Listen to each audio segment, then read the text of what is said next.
Junel Robate, News Anchor ng ABC News. Sa ulo ng mga nagbabagong balita, cloud formation na mataan sa Taytay Goa, Camarines Sur. Field reporter Ella Joy, ibalita mo! Magandang hapon, Junel. Kasalukuyan tayong nandito sa Barangay Taytay upang makapanayam ang mga mamamayan dito at makuha ang kanilang ideya sa pag-itim ng ulam at kung paano ito nabuo.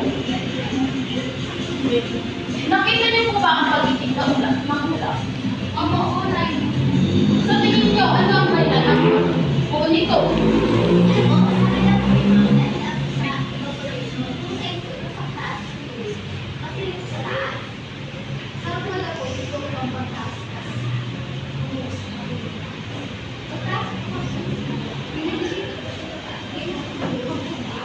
Maraming salamat. Upang maintindihan ang pagbuo ng ulam at itong talakay. Sa pagbuo ng ulam, una, kailangan mainitan ng araw yung lupa o tubig upang magkaroon ng evaporation. Sa evaporation, kailangan ng pagtaas ng temperatura. Kapag nagkaroon ng mainit na panahon, ang tubig will evaporate from liquid to gas. At yung mainit na hangin, tataas. At yung hangin na yun ay tinatawag na water vapor. Yung water vapor nag-expand at lumamig. Pagkatapos nito, it will undergo ng condensation. Sa condensation, may tinatawag na condensation nuclei. Yung nuclei binubuo ng aerosol, such as dust and soap. So kapag yung cold air may enough water vapor sa loob ng condensation nuclei, it will now condense from gas. It will now turn to liquid. And yung liquid na yun yung tiny droplets. At yung tiny droplets, mag-compress sila, they will now form of clouds. Pero kung ang clouds na ito ay hindi mag-hold ng droplets, magkakaroon ng pag-ulan o snow. Ito yung tinatawag nating precipitation. Back to you, Junel. Maraming salamat, Ella, sa napaka-komprehensibong detalye kung paano namumuo ang cloud formation. Sa kasalukuyan, kumusta ang panahon dyan? Nakikita nyo, ang ulam ay kulay itim. Ito ay nagbabadya ng matinding pag-ulan. Back to you, Junel. Maraming salamat, Ella. Muli ako si Junel Robante, magpapagawa para sa ABC News. Maraming salamat sa pagkakas. Yay! Interesting activity, guys. Full of knowledge, guys. And now, kami na abangan nyo. Good afternoon, everyone. So we are here to present to you about how the clouds form. So our characters for today's video are a playful and curious molecules in your drink. Playful nga. Sun, a powerful and curious star. Are constantly moving and changing wind.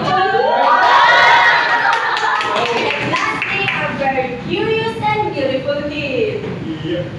I'm Iron Mercury. Ayan. Curious nga. How does the clouds form? Seen on the ocean, the sun shines bright.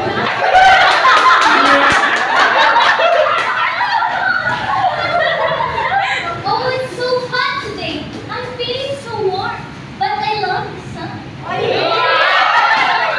The sunrise is making me dumb. Hello there, little water molecules. I am happy to see you all, and I am happy to provide you with energy. So now, let's start your journey. The sun's rays that hit the water causing some of the water molecules to evaporate and rise into the air. Wow, I'm floating. It's so cool. I can see everything from up here. I am ripping up. It's a new adventure. Water molecules rise higher and higher, forming a large cloud in the sky. Look at the underwater molecule. We're all together. We are cloud. We are cloud.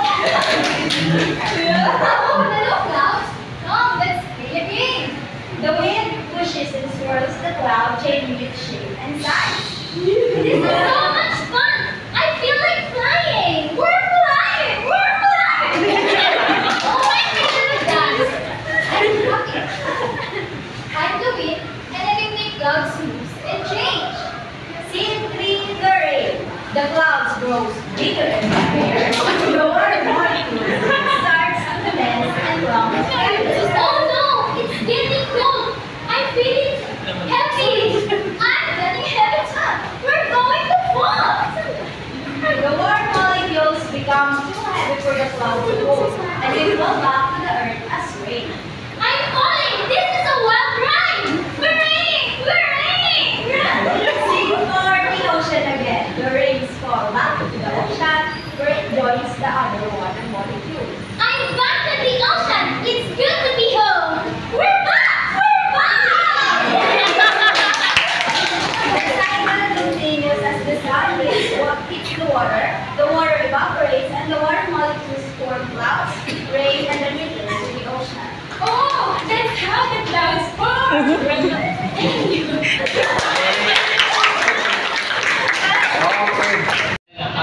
We are given the task of given visual art. So, pag sinabi ito yung visual art, it is an art that can be pleasing to a human's eye. Or side, no, diba? So, ang narinig ito sa kinig mo is a combination of different colors and also different colored paper. So, gawa natin four processes. It is the rain or precipitation, overland flow, evaporation, and condensation. So, pag sinabi na baga na rain, it is a cycle often begins with rain. So rain occurs when water droplets in cloud become too heavy to stay in the air. So it has been discussed earlier by Ms. Sandy sa report na. No? And the next is the overland flow. So when we say overland, it is an after rain flow so to the ground. So the rain flows to the ground. So it doesn't just sit there, and some of it soak into soil. If i-observe natin when it rains, ang water is not demonstration stay sa land, no? We mostly nagpo-flow siya pababa. So, yung purpose ng overland flow. So, when the rest flows over the land, so ang movement of the water over the surface is called overland flow. So, this water may eventually collect in streams, rivers, lakes, and our loving ocean.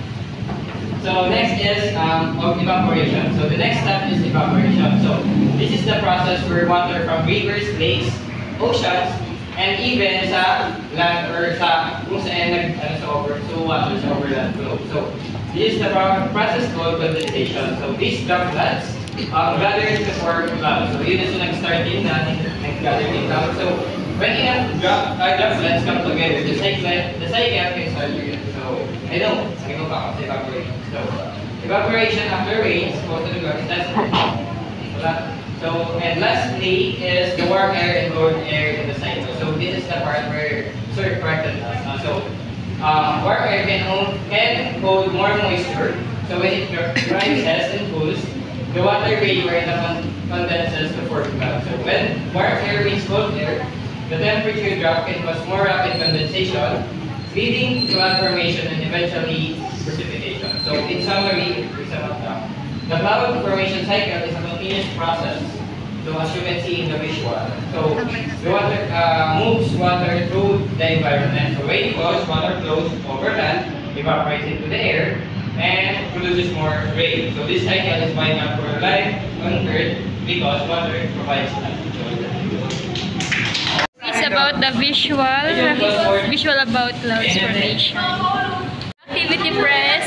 It was so good. Yes. Congratulations, everyone. Yes, that was so much fun and so much joy. That was very knowledgeable. Very good. So, ayun nga. So thank you for watching. Just don't forget to like, share, and subscribe. Bye-bye. Bayad.